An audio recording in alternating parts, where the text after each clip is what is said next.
Bonjour à tous, ici Jean-Philippe Lebleu du Comité pour la République du Canada. Voici la présentation pour la semaine du 28 mars 2016. Donc commençons maintenant. Nous allons toucher certains sujets, notamment les attentats terroristes en Belgique. Nous allons lire une déclaration du mouvement Agora Erasmus, un mouvement, en fait l'extension belge du mouvement de Lyndon LaRouche. Et par la suite, nous allons discuter justement de cette question de quoi faire pour se sortir de la crise économique le plus vite possible. Donc, le texte que je vais vous lire a été publié récemment sur le site de Agora Erasmus, mouvement belge, mouvement associé avec M. Lyndon LaRouche. Il ne s'agit pas ici simplement de condamner les acteurs de cette attaque sordide, mais c'est aussi en fait de déclarer qu'il faut renouveler avec un certain sens d'urgence face à la nécessité de travailler avec tous les pays possibles, que ce soit la Russie ou les États-Unis, afin de détruire le terrorisme en soi, le terrorisme comme État islamique, et de détruire en fait les causes du terrorisme une fois pour toutes. Donc le titre de la lettre est être ferme et cohérent contre les terroristes et leurs sponsors. Donc une déclaration qui date du 27 mars, qui date du 22 mars 2016. Donc une déclaration qui va comme suit. Aujourd'hui, Bruxelles pleure. En cette journée tragique, nos pensées et notre solidarité vont bien entendu aux victimes, leurs familles et leurs proches. Nous apportons tout notre soutien aux secouristes, aux forces de l'ordre, aux services de sécurité, aux autorités gouvernementales et à tous les simples citoyens qui ont fait preuve de sang-froid et de solidarité dans cette horrible épreuve. Cependant, nous appelons le gouvernement belge à tirer toutes les leçons de ces attentats en s'attaquant fermement aux sponsors et aux réseaux qui parrainent cette barbarie. Il y a d'abord le rôle, depuis des décennies, de l'Arabie saoudite et du Qatar dans la diffusion des idéologies wahhabites et salafistes et le financement en sous-main d'organisations terroristes qui sont bien connues, mais sur lesquelles le gouvernement belge, aux côtés du vrai gouvernement américain, britannique et français, continue de fermer les yeux et parfois, il est vrai, leur offre même des distinctions honorifiques. Puis, il y a la complicité de la Turquie, un pays membre de l'OTAN, dont le siège est chez nous, avec Daesh. Alors qu'Erdogan et sa famille lui achètent son pétrole et lui fournissent armes et équipements, l'Union européenne se soumet au désir de la Turquie en échangeant ses réfugiés et en lui offrant des milliards d'euros. Enfin, il y a le financement du terrorisme, qui serait impossible sans les facilités bancaires des paradis fiscaux offertes par la City de Londres et de Wall Street, comme cela a déjà été constaté par un rapport parlementaire américain dans le cas de la banque britannique HSBC. Chez nous, une commission d'enquête sur les sources de financement du terrorisme, si elle faisait réellement son travail, arriverait rapidement à la conclusion qu'une mise en faillite ordonnée par l'adoption d'une loi de séparation bancaire sur le modèle du Glass-Steagall Act américain serait une excellente arme dans la guerre au terrorisme. Au-delà de ces trois mesures concrètes, c'est d'orientation générale dont nous devons changer. Car les monstres qui nous frappent aujourd'hui sont les mêmes que les dirigeants occidentaux ont promus hier dans un jeu de domination géopolitique contre la Russie et la Chine. Car c'est bien les guerres de l'OTAN qui ont créé non seulement le terreau sur lequel a poussé les fleurs du mal terroriste, mais aussi le chaos migratoire actuel. Ainsi, ce à quoi nous avons participé hier, volontairement ou par notre soumission, nous revient aujourd'hui comme un boomerang en pleine figure. Au lieu de chercher l'affrontement, les pays membres de l'OTAN et la Belgique ont désormais tout à gagner d'une détente, d'une entente et d'une coopération avec la Russie de Poutine, jusqu'ici le seul homme d'État obéissant des principes et réellement engagé à déraciner Daesh.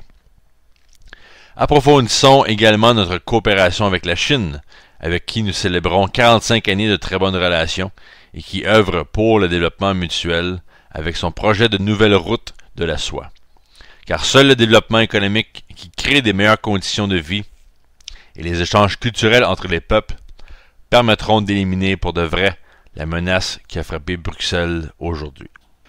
Donc maintenant, il faut regarder évidemment le contexte qui a mené à ces attaques. Nous avons parlé évidemment du danger du terrorisme ici avec le mouvement Larouche depuis déjà évidemment des décennies. Donc il faut évidemment étudier le contexte dans lequel ces attaques ont été menées. On se rappelle tous les événements terroristes à Paris, ceux de Charlie Hebdo en 2015, janvier 2015, et ceux de novembre 2015 aussi. Donc à ce moment-là, je pense que beaucoup de gens ont commencé à faire le lien comme quoi nous devions non seulement combattre le terrorisme en Syrie ou dans le Proche-Orient, mais de le combattre à la source. Car le terrorisme ne se limite pas aux frontières, évidemment. On a une espèce de machine terroriste qui est financée et appuyée et qui vise en fait à déstabiliser tout pays qui veut tenter de changer le système actuel. Donc on se rappelle que le 7 janvier 2015, à la même journée des attentats de Paris contre Charlie Hebdo, nous avions aux États-Unis le sénateur Bob Graham, en fait un ancien sénateur qui est en charge en fait d'une investigation du 11 septembre.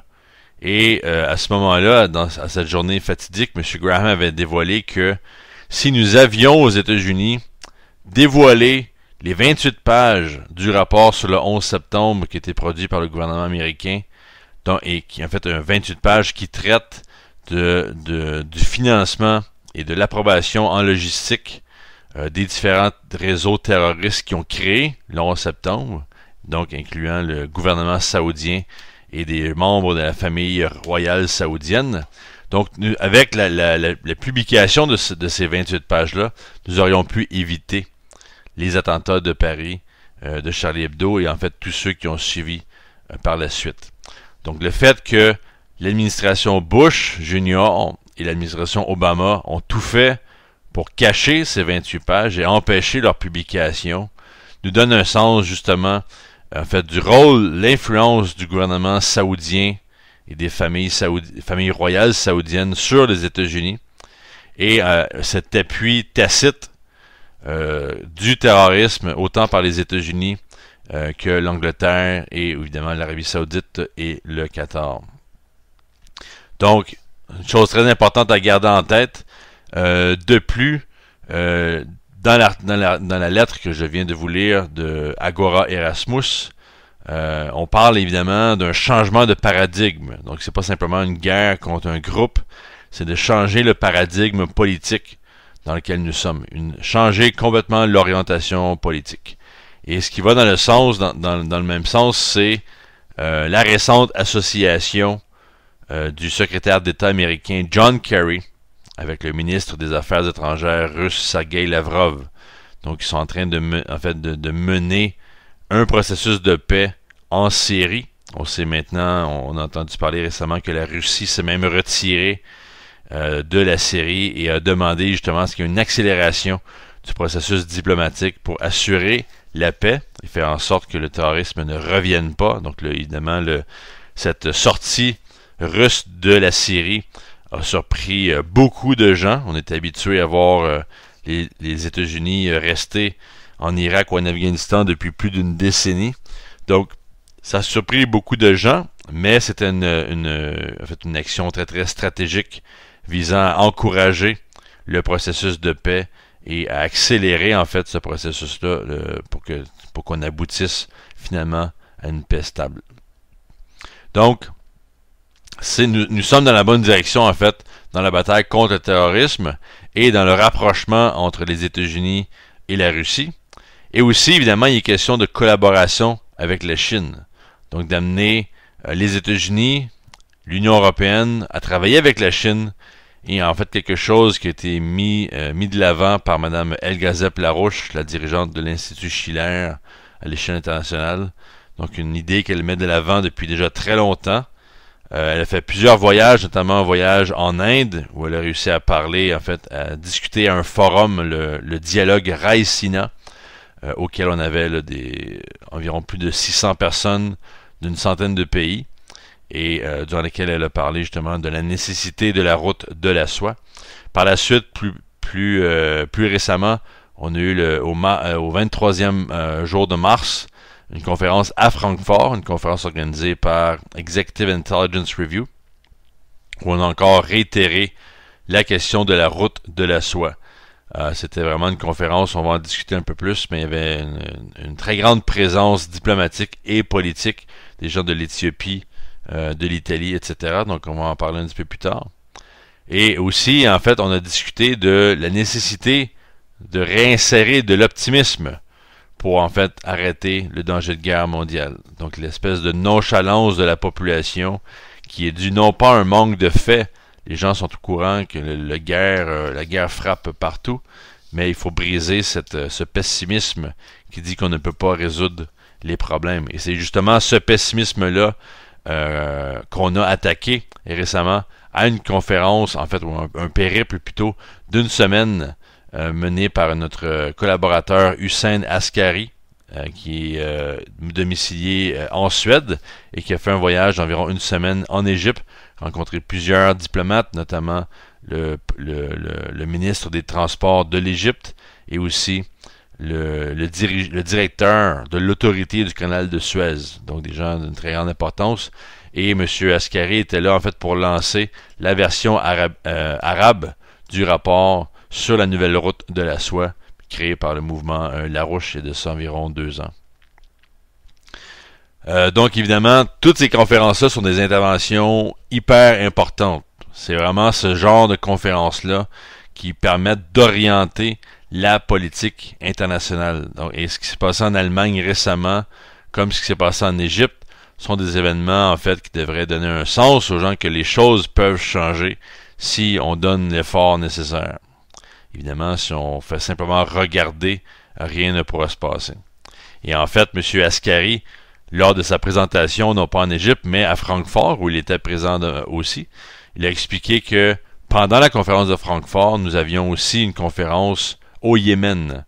Donc le Yémen maintenant qui est frappé durement par le militaire de l'Arabie Saoudite, malgré le fait que le Yémen, en fait, réussissait à repousser le terrorisme de l'État islamique, qui est dans cette région-là aussi.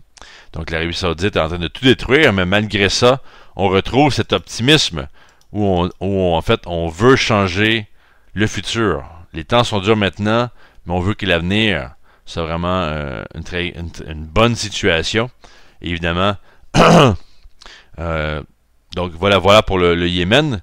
On parle de différents panélistes aussi à cette conférence, notamment le consul général de l'Éthiopie en Allemagne, qui lui a parlé du développement de sa nation et des 800 000 réfugiés qui ont maintenant été déplacés en Éthiopie récemment. Et heureusement, l'Éthiopie travaille pour son développement économique, notamment avec le projet du barrage du Millennium et d'autres projets de développement d'infrastructures. Aussi 2 panélistes de l'Italie, Marcello Vinci et Andrea Mongano, qui ont parlé du projet Trans-Aqua, qui est en fait un projet pour recréer le lac Tchad en Afrique, donc directement au centre de l'Afrique, et d'utiliser ce nouveau lac en fait comme étant un stimulant, une stimulation de l'économie industrielle et agricole dans la région. Donc pas simplement le lac Tchad, mais aussi les nations environnantes.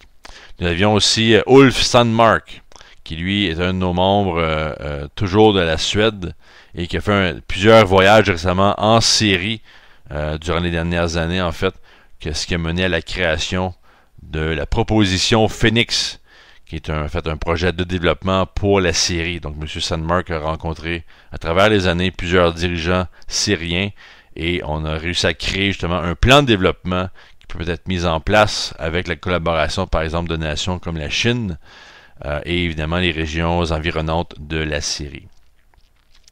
Madame Larouche, dans sa présentation à Francfort, a en fait posé la question à savoir si nous sommes moralement capables de survivre. puisque la crise auquel nous font face est si grave, et la réponse à cette crise-là se fait attendre, la question se pose, est-ce que moralement, nous sommes prêts à survivre? Donc, elle a parlé évidemment des récents événements en Belgique, et elle disait que la terreur, en fait, le terrorisme et la terreur peuvent affecter tout le monde. Donc, il faut toujours garder en tête, on a eu les attentats en Belgique, à Paris, donc ce sont des attentats qui ont évidemment attiré l'attention de tous les médias, mais au même moment où on a eu les attentats en Belgique, on a aussi eu l'Arabie Saoudite qui a bombardé un marché au Yémen, tuant 120 personnes, incluant 20 enfants et 80 personnes de blessés. Donc il faut aller à la source du terrorisme. C'est pas en attaquant un simple groupe dans une certaine région géographique qu'on va résoudre le problème. Donc la première chose à faire, c'est pour les États-Unis de déclassifier les 28 pages du rapport sur le 11 septembre pour dévoiler le rôle de l'Arabie Saoudite une fois pour toutes et aussi pointer du doigt et en fait découvrir les autres acteurs, que ce soit aux États-Unis ou en Angleterre, qui ont travaillé dans cette même lignée visant en fait non pas simplement attaquer les États-Unis, mais en fait amener les États-Unis dans une guerre sempiternelle contre le monde musulman. Donc voilà pour la question du terrorisme. Cependant, évidemment, pour toute solution, il faut chercher une coopération avec les nations environnantes. Donc, avec une coopération avec la Turquie, est-ce que c'est possible?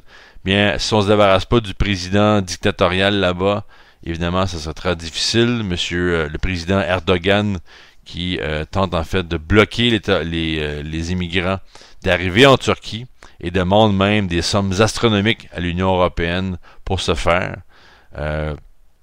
Donc on se pose une question à savoir où se trouve l'humanité maintenant.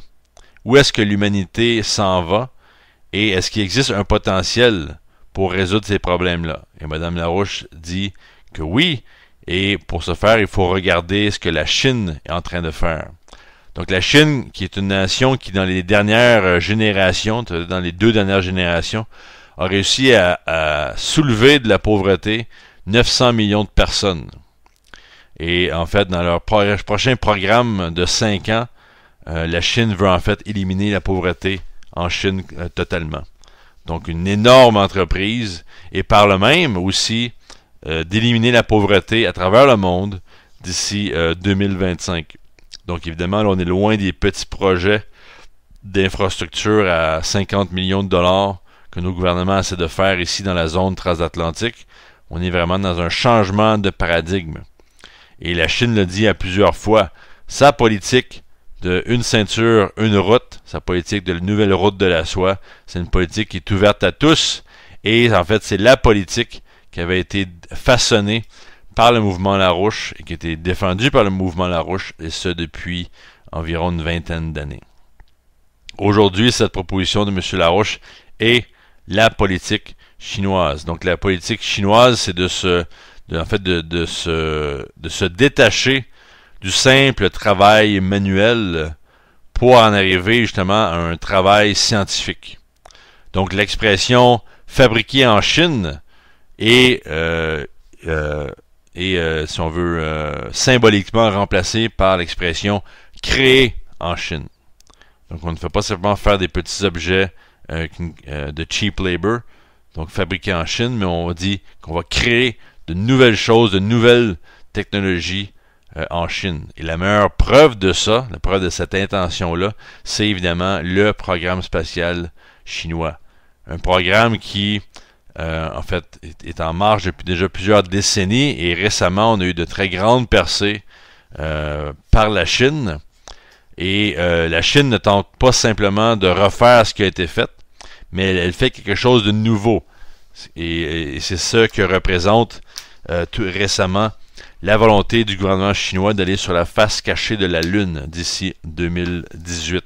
Donc, un exploit qui n'a été fait par personne jusqu'à maintenant et qui donnerait en fait une nouvelle perspective de la galaxie, donc une nouvelle position pour voir les étoiles, mais aussi une meilleure compréhension de la Lune et de ce qui se retrouve sur la Lune, notamment l'hélium-3, qui servirait d'élément pour activer la fusion nucléaire, énergie du futur pour l'espèce humaine. Donc, encore là, tout ça est très bien et il faut absolument permettre en fait à ce type de développement-là de progresser, donc d'exposer les ennemis du développement, qui sont en fait très très liés avec les sympathisants du terrorisme islamiste au niveau international. Donc, l'Arabie Saoudite, l'Angleterre, Wall Street, la City de Londres et évidemment Obama qui se trouve là. Parce qu'évidemment, la bataille, il ne s'agit pas simplement d'exposer les problèmes. Donc l'idée d'avoir la paix, l'idée de construire la paix, ce n'est pas simplement une négation de la guerre et des conflits. Il ne s'agit pas ici d'être simplement contre la guerre, mais il faut plutôt affirmer une vision pour l'avenir, une vision pacifique pour les nations du monde entier. Et c'est là où le projet de la nouvelle route de la soie est exactement ce qu'il faut pour résoudre ces problèmes-là. Donc si on regarde la présentation de M. Ascari à Francfort, donc M. Ascari a débuté en fait en se remémorant les événements qui ont lieu en 1993 au moment des accords d'Oslo. Donc on avait une paix de signée entre Israël et la Palestine avec l'aide de Bill Clinton à ce moment-là. Et ce que M. Larouche avait dit à ce moment-là, c'était que si on voulait vraiment que la paix fonctionne dans cette région, il fallait absolument un programme de développement économique rapide, sinon la paix échouerait. Et malheureusement, M. Larouche a eu raison. Et c'est à ce moment-là que M. Ascari a rencontré notre organisation. Il a pu voir ce que M. Larouche avait à dire là-dessus.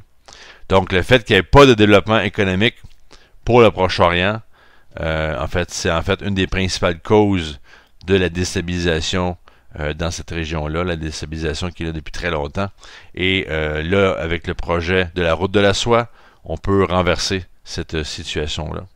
Donc, M. Hussein a rappelé son voyage au Caire, en Égypte, où il a rencontré là, les différents diplomates.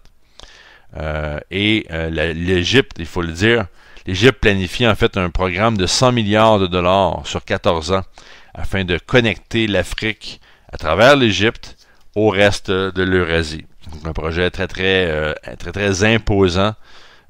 Évidemment, l'Égypte, qui est un pays qu'on pourrait dire un peu plus stable que d'autres endroits, avec un peu plus de développement économique, mais c'est véritablement le pont entre l'Afrique et l'Eurasie. Et en fait, l'Égypte, qui est un pays où 95% de la population vivent sur environ 10% du territoire. Donc, il y a un énorme potentiel agricole, industriel en Égypte. On peut vraiment doubler, tripler la population et avoir une véritable économie scientifique à portée de la main. M. Hussein Ascari qui a aussi rappelé qu'en 2002, M. Larouche avait fait un voyage à Abu Dhabi où il avait rencontré plusieurs ministres du pétrole, évidemment, là, toute la famille, pas la famille, mais les groupes économiques, les ingénieurs qui sont impliqués dans le domaine du pétrole. Mais M. Larouche, à l'époque, avait dit que le futur de cette région-là, en fait, ne dépendait pas de l'exportation des matières premières, mais qu'en fait, il fallait développer une véritable industrie, une industrie de raffinement du pétrole, mais plus que ça, une économie en fait basée sur une orientation future. Donc là, on parle de l'énergie nucléaire, par exemple. Donc, assez polémique pour les gens de l'époque, une époque où la richesse dans une région, surtout où la richesse est due au pétrole. De parler de nucléaire, ça peut sembler bizarre, mais Larouche pense à l'avenir. Et l'avenir, autant des nations du Proche-Orient qu'ailleurs, c'est évidemment à travers le programme spatial et le développement de l'énergie nucléaire. Heureusement, quand on va dans ces régions-là, on parle aussi de... en fait, on parle de cultures qui sont très anciennes. Donc le Proche-Orient en soi est actif depuis déjà plusieurs milliers d'années. Donc on a une fondation historique, souvent aussi reliée à l'histoire de la route de la soie. Donc ce qu'on pourrait dire, il est un peu plus simple ou plus facile pour les gens là-bas de conceptualiser une politique générale pour le développement de l'Eurasie, parce qu'en fait, il y en a été question dans leur histoire, et c'est souvent cette idée de développement de l'Eurasie qui affecte l'histoire, en fait, et qui donne un aspect positif à la culture des peuples aujourd'hui. Évidemment, quand on parle de l'économie, quand on parle de cette route de la soie, il faut voir qu'il ne s'agit pas ici simplement d'un projet pour remplacer, par exemple, le transport maritime. Parce qu'en Égypte, la question était survenue, parce que en Égypte, on a le canal de Suez, qui est un transport très important maritime, où il y a en fait des millions de tonnes de produits par année qui circulent par là. Mais le projet de la route de la soie ne vise pas à remplacer, mais vise plutôt à étendre tout le projet, toute l'infrastructure du transport, en créant en fait des corridors de développement, ce qu'on ne peut pas faire sur l'eau. Évidemment, l'eau va d'un point à un autre, et dans le milieu, il n'y a que de l'eau. Donc on ne laisse pas de nouvelles richesses. Donc le principe du corridor de développement est très important pour voir en fait le rôle que joue le transport ferroviaire, et en fait cette création d'une création économique nouvelle, et qui amène en fait une nouvelle demande. En fait, donc on accélère la demande, on accélère l'activité humaine, économique et scientifique, culturelle, etc.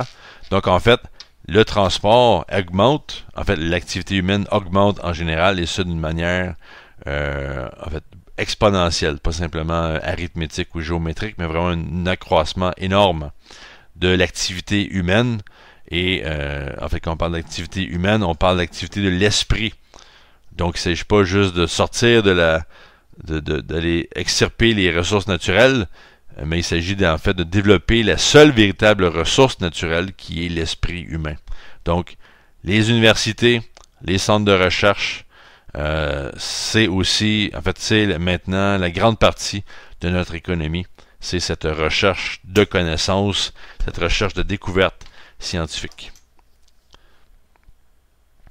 Donc, quand on regarde la situation pour les États-Unis, par exemple, Madame Larouche, qui revient depuis justement de plusieurs voyages qu'elle a fait, en fait, elle voit, elle, un très grand potentiel dans la région de New York, c'est-à-dire où notre organisation est très active dans le but d'organiser la population, d'amener aussi une nouvelle culture à travers la culture classique, donc la musique classique, et prochainement, donc dans 2 semaines, le 7 avril, où il y aura une conférence de l'Institut Schiller à Manhattan.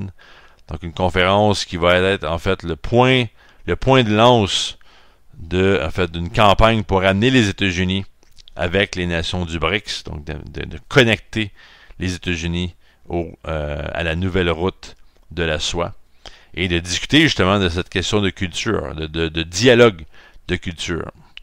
Et je pense que c'est là, en fait, les meilleures nouvelles aux États-Unis. Il y a assez de problèmes là-bas en termes économiques, mais on sait que le potentiel est immense, et qu'en fait, le travail mené par Larouche, avec aussi des gens comme John Kerry, qui travaillent là, pour stabiliser la situation avec la Russie, entre la Russie et les États-Unis, de très grandes choses peuvent arriver. Il faut toujours avoir en tête, par exemple, que Obama doit partir le plus vite possible, et que ce serait la meilleure chose qui puisse arriver. Donc là, on ne parle pas évidemment de s'en débarrasser durant les élections.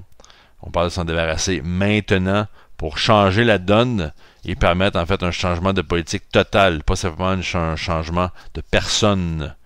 Il ne s'agit pas ici de remplacer une personne, il s'agit de se débarrasser d'un système en fait de type impérial. Donc plus tôt cette semaine, le secrétaire d'État John Kerry était à Moscou pour une série de rencontres, incluant une rencontre avec le président russe Poutine, et aussi pour poursuivre le dialogue et la discussion avec son homologue russe, M. Sergei Lavrov. Donc évidemment, les discussions se centraient autour d'une coopération Amérique-Russie dans le but de résoudre les conflits en Syrie. M. Kerry et M. Lavrov ont mis l'accent sur en fait les succès connus en série et que ces succès-là sont dus à une collaboration entre les États-Unis et la Russie. Et ils ont aussi exprimé l'espoir que cette coopération-là puisse continuer et s'étendre au-delà de la Syrie et en fait d'adresser des défis urgents et en fait adresser les différents conflits du Proche-Orient, comme par exemple les atrocités qui sont menées au Yémen actuellement. Donc après la conclusion de plusieurs heures de rencontres, M. Kerry a donné une conférence de presse avec M. Lavrov et il a donné une déclaration en fait qui est d'une importance capitale et qui va en fait au-delà de la simple coopération entre nations pour résoudre les conflits et les dangers. Donc sa déclaration va comme suit. Donc je vais paraphraser en français, la déclaration est évidemment en anglais. Donc M. Kerry dit: laissez-moi simplement dire qu'aujourd'hui, j'ai eu le privilège de rencontrer Scott Kelly, l'astronaute américain qui a passé 340 jours dans l'espace avec son homologue Mikhail Koryenko. J'ai eu la chance de parler à ces deux personnes du temps qu'ils ont passé ensemble dans l'espace et comment ils ont coopéré et travaillé ensemble. Donc deux astronautes, un américain et un russe, qui travaillent ensemble pour étudier les effets du voyage spatial à long terme sur le corps humain. Et alors que je les écoutais, tous les deux parler du temps qu'ils ont passé ensemble, il est devenu évident pour moi que la collaboration ne s'applique pas simplement pour deux astronautes, mais qu'elle s'applique aussi pour deux nations qui veulent travailler ensemble. Donc que ce soit sur la Station spatiale internationale ou dans la diplomatie internationale. Donc une réalisation, M. Kerry réalise l'importance de cette collaboration-là avec justement l'exemple du programme spatial qui est un projet auquel toutes les nations du monde devraient travailler. Donc dans ce contexte, évidemment, on regarde la Chine et leur programme lunaire dont on discute depuis très longtemps là, avec le mouvement Larouche. On regarde leurs accomplissements dans le passé récent, notamment l'alunissage de 2013 sur la surface de la Lune avec un robot mobile qui était en fait le premier alunissement depuis 40 ans. Ça faisait 40 ans qu'on n'était pas allé sur la Lune, donc un événement très important. Et maintenant, on regarde pour le futur. Donc, en 2017, les Chinois veulent ramener un échantillon de terre en provenance de la Lune. Et en 2018, on parle d'allunir sur la face cachée de la Lune. Donc, des projets, évidemment, qui vont représenter une véritable valeur dans l'économie mondiale. Et ce, pour tous. Donc, des projets très importants. Parce que quand on regarde les États-Unis, malheureusement, leur situation est telle que, en fait, la croissance économique américaine s'est arrêtée, non pas simplement récemment, mais en fait depuis les années 60 et 70. Et ça, c'est un point que M. Lyndon LaRouche fait depuis très longtemps et très souvent pour que les gens puissent comprendre, en fait, le rôle de l'économie physique pour le développement de l'espèce humaine. Et c'est ça qui s'est arrêté après la mort de John F. Kennedy et quelques années suivant cela, avec toute la culture rock, drogue, sexe injectée aux États-Unis. Donc, plusieurs personnes peut-être seront en désaccord avec l'opinion de Larouche sur cet arrêt du développement économique. Mais si on fait simplement regarder en fait la productivité des États-Unis comparativement aux années 30-40, et qu'on regarde justement ce qui s'est fait après la mort de John F. Kennedy, on se rend compte très rapidement que, en fait, après l'alunissage des États-Unis sur la Lune, l'alunissage de 1969, mais que l'économie a été mise à la poubelle très rapidement et on s'est tourné en fait vers une économie basée sur la finance et l'argent et non pas sur la production. Donc, et c'est ça, et c'est qu'on a en fait, c'est pas simplement qu'on a fait des erreurs, que la population fait des erreurs, mais c'est qu'il y a eu en fait une réduction délibérée de cette production économique. Et en fait, il faut changer nos conditions, il faut se libérer des limites qui nous ont été imposées par la finance, par l'impérialisme, etc. Des limites, par exemple, quand on regarde aujourd'hui, dès qu'on parle de développement économique, on nous dit qu'il n'y a pas d'argent. Et on nous dit qu'il faut payer les dettes, il faut sauver les banques. Cependant, pour sauver les banques, il faut mettre les gens à la rue. Mais on nous dit l'économie, c'est la finance. Donc, regardons plutôt un véritable exemple de développement économique. Et encore là, on revient à la Chine. La Chine qui a réussi à soulever hors de la pauvreté des centaines de millions de personnes, comme on disait plus tôt. Et ça ne s'arrête pas. Donc, on continue dans cette même direction-là. Quant à la Chine, on est dans une situation similaire où il y a évidemment aussi beaucoup de pauvreté, mais on veut résoudre ce problème-là et ce rapidement. Donc, et quand on regarde aussi plus précisément, quand on regarde qu'est-ce qui stimule une économie réellement, qu'est-ce qui stimule une économie pour qu'elle dure, en fait, pour qu'il y ait une croissance économique sur plusieurs décennies, même sur plusieurs siècles, on voit qu'il faut libérer la créativité humaine. Et que cette libération de la créativité humaine va permettre la découverte de nouveaux principes physiques. Notamment quand on pense à la puissance produite par le moteur à vapeur. Et qu'on parle aussi avec l'utilisation du charbon qui nous ont permis d'utiliser le chemin de fer. Donc on ne pourrait pas avoir de train là, avec des moulins à vent ou des choses comme ça. Donc, le développement de cette technologie-là a permis des changements en fait incroyables pour l'économie. Et c'était en fait une nouvelle technologie qui n'était pas accessible avec le système de l'économie précédente. Donc, une technologie qui a complètement transformé l'économie. Et ça a pris un certain temps afin d'implémenter cette technologie-là. Mais les résultats économiques parlent d'eux-mêmes et vraiment, c'était une situation qui était en fait incomparable à ce qui se produisait avant. Donc, l'exemple du chemin de fer est un exemple parmi d'autres. On peut parler aussi, en fait, que le rôle des technologies, c'est pas simplement de nous aider à faire ce qu'on fait déjà. En fait, les nouvelles technologies, que ce soit de transport, etc., nous permettent de faire quelque chose qui est tout à fait nouveau. Et le chemin de fer est un bon exemple parce que là, on parle de corridors de développement. Contrairement au bateau, comme on disait au début, d'aller du point A au point B en chemin de fer peut nous permettre en fait de créer de la richesse tout le long de cette route entre A et B. Donc de créer de nouvelles villes et de créer de nouvelles opportunités pour faire de nouvelles découvertes. Donc beaucoup de développements ont eu lieu dans l'histoire de l'espèce humaine, surtout au 19e siècle, dans le domaine de la chimie par exemple.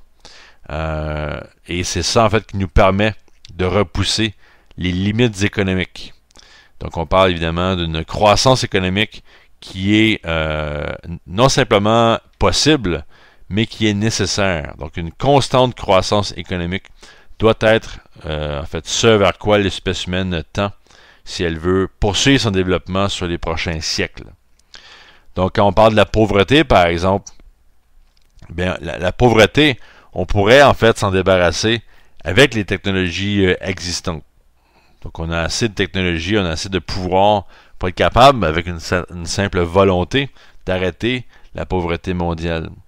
Mais il faut aller plus loin que ça. Il faut en fait déplacer l'économie, il faut l'amener à un niveau supérieur qui va nous demander en fait, qui demande à l'esprit humain de créer quelque chose de nouveau.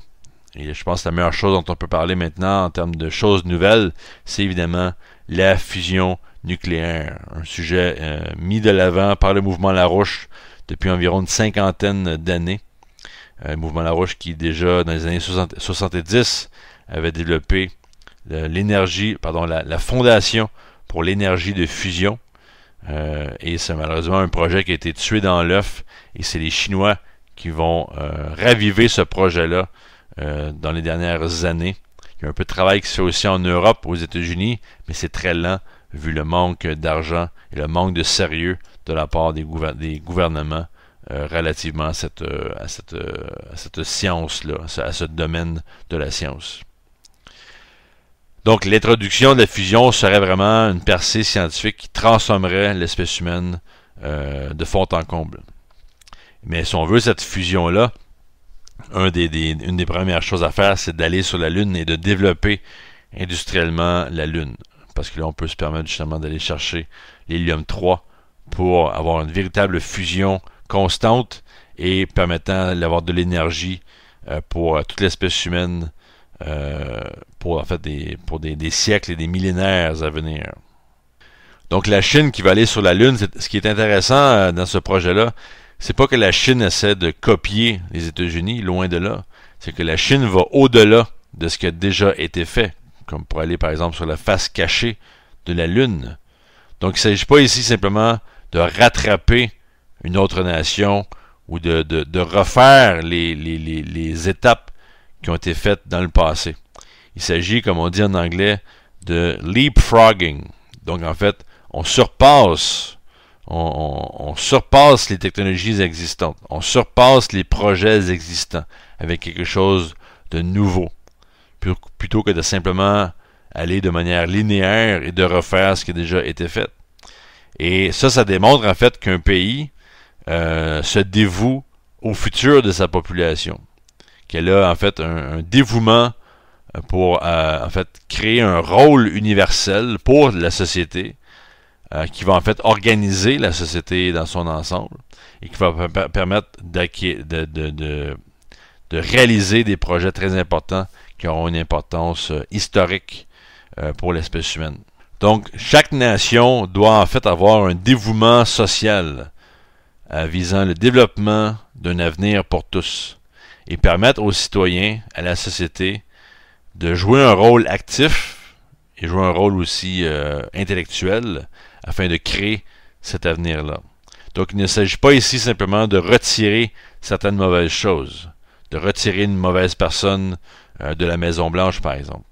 Nous devons avoir une idée affirmative de ce que nous voulons accomplir et ce que nous voulons devenir en tant que nation, en tant que société, en fait une société dans un monde incluant plusieurs autres sociétés.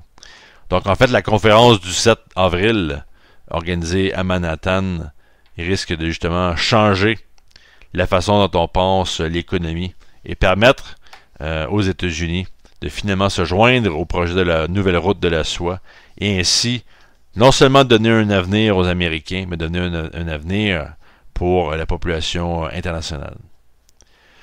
Sur ce, ici Jean-Philippe Lebleu du Comité pour la République du Canada qui vous dit à la semaine prochaine.